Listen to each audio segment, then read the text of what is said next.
Hello everyone, कैसे हैं आप सभी। पिछली क्लास में हमने गवर्नमेंट चैप्टर को आपके बीच डिस्कस किया था। आज हम उसी चैप्टर को कुछ और विस्तार तरीके से आपके बीच डिस्कस में लाएंगे। हमने क्या कहा कि सरकार एक ऐसी संस्था है या संगठन है या लोगों का समूह है जो देश को चलाने का कार्य करते हैं। देखिए, एक हम एग्जाम्पल से आगे समझते हैं। जैसे मान लीजिए कोई बड़ा इंस्टीट्यूट है, चाहे कोचिंग इंस्टीट्यूट है या स्कूल ही आप एग्जाम्पल के मान लीजिए, तो क्या एक व्यक्ति उस स्कूल को, पूरे स्कूल को चला सकता है क्या? आपका आंसर होगा नहीं। एक व्यक्ति उतना बड़े स्कूल को, मैनेजमेंट को कैसे देख पाएगा?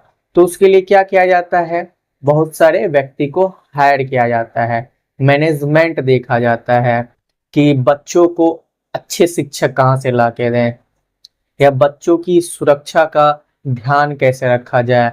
चाहे आंतरिक मामलों में निर्णय लेना हो, चाहे स्कूल के बाहर या कोचिंग, जो बड़े बड़े इंस्टीट्यूट होते हैं उनके बाहरी मामलों में निर्णय कौन लेगा और बच्चों को रक्षा या सुरक्षा कौन प्रदान करेगा, ये सभी चीजें होती है स्कूल में।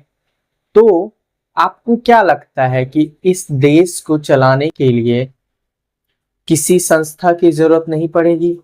जब उतने बड़े स्कूल को चलाने के लिए इतने सारे लोगों की जरूरत पड़ती है, तो ये इतनी बड़ी जनसंख्या वाला देश क्या बिना सरकार के ही रहेगा? तो इन सभी चीजों सरकार क्या करती है? सरकार जो है कानून के माध्यम से हमें बेसिक सुविधाएं प्राप्त करवाती है।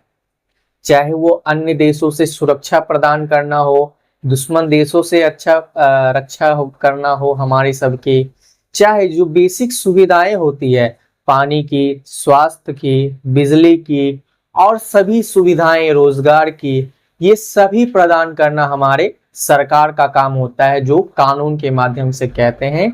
एक तरीके से हम सरकार को ये शक्ति देते हैं। देश चलाने से आशय क्या है?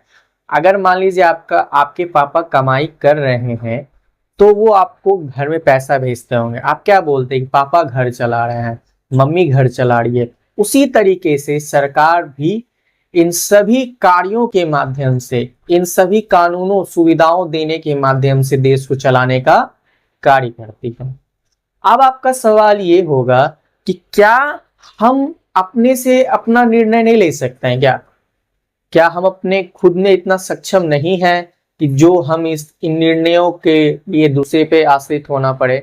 देखो क्या होता है, अगर हम छोटे देश की या छोटे जगह की बात करें तो यहाँ तो संभव है कि चलो भाई कि आप कुछ लोग, या अगर 1 लाख 2 लाख जनसंख्या है तो चलो भाई एक कॉन्फ्रेंस करके आप उस पर निर्णय ले सकते हो। लेकिन जो बड़ी जनसंख्या वाला देश जैसे भारत है, चाइना है, रूस है और भी जो देश है, तो आपको लगता है कि इतने, जैसे भारत की आबादी 140 करोड़ है, आपको लगता है कि 140 करोड़ लोग एक जगह बैठेंगे और किसी मुद्दे पर चर्चा करके कानून बना लेंगे? लगता है? सब तो अपने आप को श्रेष्ठ मानेंगे कि नहीं, हम जो बोल रहे हैं वही अच्छा है, तुम बोल रहे हो वो अच्छा नहीं है ना? ये प्रॉब्लम हो जाएगी। तो हम लोगों ने क्या निर्णय लिया कि कुछ लोगों का समूह होगा जो जनता के ही द्वारा चुना जाएगा।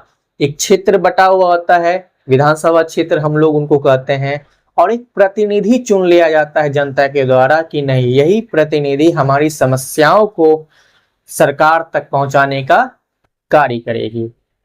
अब आपका सवाल होगा कि ये जो शक्ति है कि कानूनों के माध्यम से सरकार देश को चलाने का कार्य करती है, ये शक्ति कौन देता है? ये शक्ति जो है हम खुद देते हैं उन्हें, जनता खुद देती है। कैसे? तो वोट के माध्यम से। हमारा भारत देश लोकतंत्र है। लोकतंत्र मतलब, लोक मतलब हो गया जनता, तंत्र यानी शासन, यानी जनता का शासन। तो इसमें जनता को ये शक्ति दी जाती है कि आप वोट के माध्यम से अपने प्रतिनिधि का चुनाव कर सकते हैं। ठीक है, आज चलिए, अभी तो लोकतंत्र है। आपका सवाल होगा कि क्या सर, जो इतनी इतिहास है, क्या हमेशा से हमारे भारत देश में या अन्य देश में लोकतंत्र ही था? सवाल है, आंसर है नहीं। क्यों? क्योंकि पहले जो भारत में थी, लोकतंत्र के हिस्ट्री में जाए तो बहुत बड़ी हिस्ट्री है, मैं पढ़ा भी सकता हूं, उसमें कोई दिक्कत वाली बात नहीं, लेकिन वो इस क्लास के लिए, 6 क्लास के लिए वैलिड नहीं है। लोकतंत्र जो है हमारे पुराने समय में भी देखा गया है कुछ मामलों में, लेकिन धीरे धीरे निरंकुश राजतंत्र फैलता गया, लोग आते गए, मुस्लिम शासक आते गए, राजा होते गए, तो उन्होंने क्या किया कि वो ही कानून बनाने लगे, वो ही राज करने लगे जनता पे। जनता को कोई शक्ति नहीं थी कि वो चुन सके उसको, वो खुद ही अपने आप को राजा मानते थे, लड़ाई के माध्यम से लड़ाई करते थे, किसी दूसरे जगह को जीत लिए, वहां का राजा बन गया। ठीक है, एक चीज मैं आपको यहाँ पे समझाने का प्रयास करूंगा। देखिए, हमारी जो सरकार है उनके जो 3 अंग होते हैं, पहली होती है विधायिका। पहली कौन सी होती है? विधायिका। दूसरी होती है कार्यपालिका, और तीसरी होती है न्यायपालिका। हमारी जो विधायिका है, ध्यान से समझेंगे, हमारी जो विधायिका है वो क्या करती है? वो कानून बनाने का कार्य करती है। हमारी विधायिका क्या करती है? कानून बनाने का कार्य करती है, और ये शक्ति हम किसके माध्यम से? तो जनता के माध्यम से। कार्यपालिका क्या करती है? इसी कानून को लागू करवाने का कार्य करती है। लागू करवाने का क्या करती है? कार्य करती है। और न्यायपालिका क्या करती है? अगर इस कानून में अगर कोई त्रुटि है या गलती है, उसको सुधारने का काम करती है, प्लस न्याय भी करती है अगर किसी के साथ कुछ अन्याय वाली बातें हुई तो।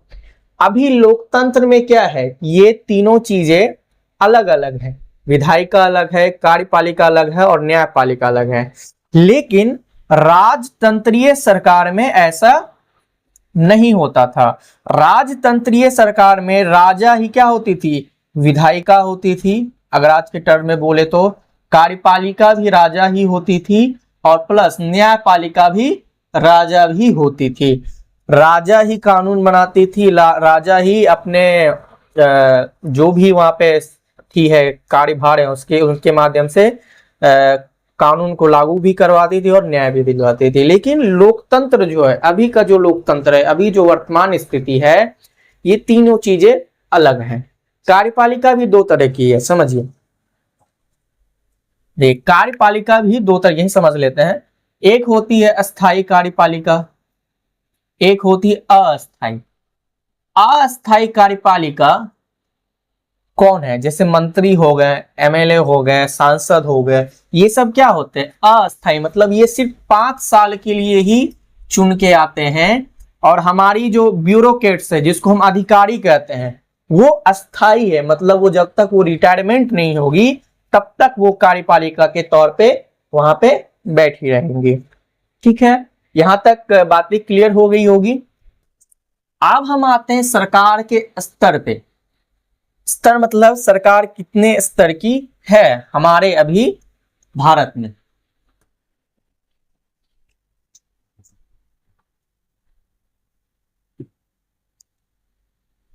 सरकार के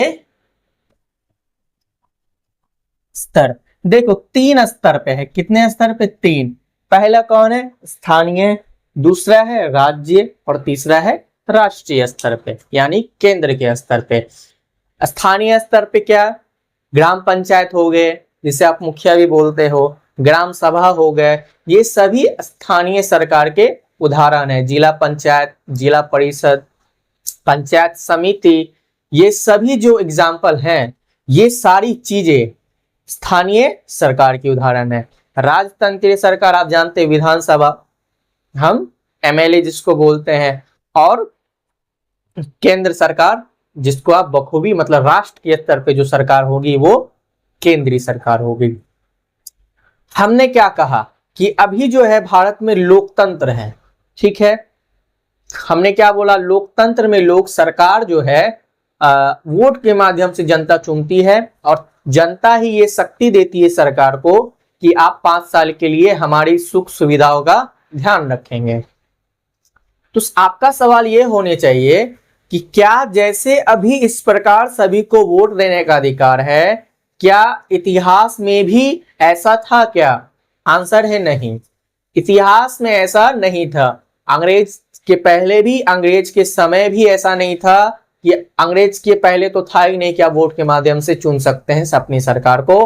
अंग्रेज के समय था भी तो बहुत ही कम लोगों को था, जो पढ़े लिखे थे, जो उच्च वर्ग के थे उनको। यहां तक कि महिलाओं को, नीची जाति के लोग जिसे अछूत बोला जाता था, उन्हें वोट देने का अधिकार नहीं था। एक तरह से आप कह सकते हैं ये अभिजातीय वर्ग की सरकार थी, अभिजातीय तंत्रीय सरकार हो सकती, मतलब जो एलिट वर्ग के लोग होते तो, ऊंचे दर्जे के लोग होते तो वही अपनी सरकार को चुनते थे। लेकिन हमारी जनता ने, भारत की जनता ने इसके लिए हमेशा संघर्ष किया और आजादी के दौरान सभी को सार्वभौमिक वयस्क मताधिकार दिया गया, यानी कि जो भी 18 वर्ष की उम्र के ऊपर है उन्हें वोट देने का अधिकार मिलेगा। पहले 21 था, अब 18 कर दिया गया है। ठीक है, तो ये थी सरकार। सरकार क्या है, सरकार कितने स्तर पे हो सकती है? लोकतंत्र बहुत स्तर का हो सकता है, सरकारें भी बहुत स्तर की हो सकती है। लेकिन यहाँ ये सब पढ़ना वैलिड नहीं है, क्योंकि आप 6 क्लास की एनसीईआरटी पढ़ रहे हो। जब आप बीपीएससी पढ़ोगे वहां पे लेक्चर का और एडवांस तरीके से बताया जाएगा। तो मिलते हैं अगली क्लास में, तब तक के लिए धन्यवाद। जय हिंद, वंदे मातरम, थैंक यू।